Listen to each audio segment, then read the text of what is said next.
ইচ্ছে হলেই তো আর হয় না মা, ইচ্ছে পূরণ তো মানুষের হাতে নয়, তার ইচ্ছে সব হয়। শ্রীমতী সুহাসিনী দেবীর স্মৃতিকথায় উল্লেখ আছেন, মা শিশুদের সরলতার কথা, তাদের পবিত্র স্বভাবের কথা বলেছিলেন। মনে একটা জিজ্ঞাসা ছিল, মার কাছে জানতে চাইলাম, সব শিশুর মনেই কি জানার আগ্রহ থাকে? কোনো কোনো ছেলে মেয়ে কেমন যেন জুবুথুবু, কিভাবে তাদের মনে স্বাভাবিক কৌতূহল জাগানো যায়, কিভাবে তারা স্বাভাবিক ছেলে মেয়ের মতো হবে?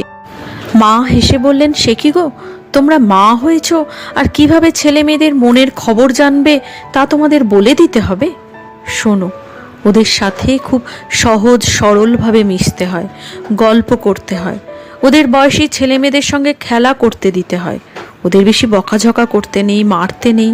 ওদের বেশি বকাঝকা করলে, মারধর করলে ওরা ভয়ে জবুথুবু হয়ে যাবে, দূরে সরে যাবে। ওদের ভালোবেসে বুঝিয়ে দিলে